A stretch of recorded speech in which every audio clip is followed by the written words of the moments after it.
মাথার চুলের পাশের দিক ছোট, সামনে একটু বড়, এটাকে কুজা হিসাবে গণ্য হবে?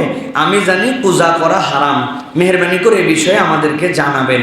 প্রিয় ভাইয়েরা, ইসলামে যে কুজার কথা বলা হয়েছে, হাদিসের পরিভাষায় রাসূলুল্লাহ সাল্লাল্লাহু আলাইহি ওয়াসাল্লাম যেটা নিষিদ্ধ করেছেন সেটা কি?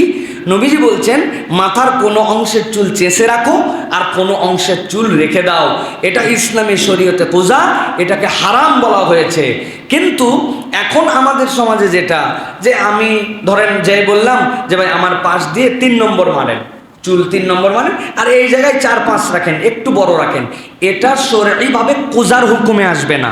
যে আপনি একটুখানি এটার দিকে সাইড ছোট করছেন একটু বেশি, সামনে একটু বড় আছে।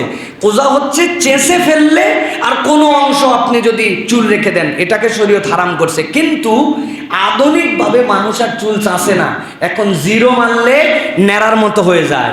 এখন কেউ একজন এদিক দিয়ে জিরো মারায়া এদিক দিয়ে হিরো মারাইছে, আছে না ভাই?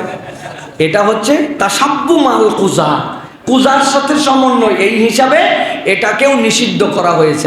আর এইটার নিষিদ্ধের আরেকটা কারণ, এটা কোনো মুসলমানি চুল কাটা নয়, এটা অমুক নায়ক, তুমুক গায়ক, তুমুক খেলোয়াড়, তুমুক বিধর্মী, তুমুক ইসলাম পছন্দ করে না, এরকম কোন লোকের কালচার আমাদের সমাজের মধ্যে রূপান্তর হয়েছে, ঠিক কিনা? আচ্ছা ভাই, কোন মুসলমান ইমাম, কোন মুসলমান বক্তা, কোন মুসলমান ব্যক্তিত্ব জীবনে দেখছেন যে এদিক দিয়ে চাইছে, এদিক দিয়ে 3 টান, ওদিক দিয়ে 3 টান, মধ্যে দিক উঁচু, সাইডে ভিন্ন কালার দেখছেন কোনোদিন? কাবা শরীফের কোন ইমাম, মক্কা মদিনার ইমাম, দুনিয়ার কোন শ্রেষ্ঠ ইসলামিক স্কলার, তো আপনি কাকে আইডল বানাচ্ছেন? আপনি যদি ইসলাম দেখতেও চান তো এইগুলো মানুষকেও তো দেখতে হবে। সেই হিসাবে আপনি যদিও ন্যাড়া না করেন, কিন্তু এদিক দিয়ে জিরো মেরে এর মধ্যে দিয়ে উঁচু করা, হিপ হপ করা, তারপরে এই স্টাইল করা, এগুলা কুজার সাথে সমন্বয় বিষয়। সুতরাং এখান থেকেও আমাদের বেঁচে থাকতে হবে। এই চুল কাটা ইসলামের শরীয়ত পছন্দ করে না। আর যদি একদমই চেঁচে ফেলেন আর চুল রাখেন, এটা আপনার জন্য হারাম হয়ে যাবে। আল্লাহ আমাদেরকে বোঝার তৌফিক দান করেন।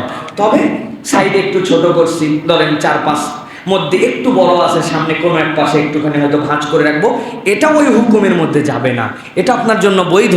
কিন্তু এটা আমাকে সবসময় মনে রাখতে হবে, কোনো তাসাব্বু অন্য কোনো ধর্মের সাথে আমার হচ্ছে কিনা, অন্য কোনো সংস্কৃতির সাথে হচ্ছে কিনা, তাহলে এখান থেকে আমাদের বেঁচে রাখতে হবে। নফসের তাবেদারি করা যাবে না ভাই, তাবেদারি করতে হবে আল্লাহ রাব্বুল আলামিন। নফস আপনাকে অনেক কিছুই বুঝাবে, আরে আধুনিক সমাজ কি হয়েছে তাই একটু করলে কত কে করছে, দেখলাম উমুক, এগুলো একটাও আপনার দলিল না। দলিল হচ্ছে ইসলামী শরীয়ত আপনাকে কি জানাইছে। আল্লাহ আমাদেরকে বোঝার তৌফিক দান করেন। কসম কেটে ফেলি মাঝে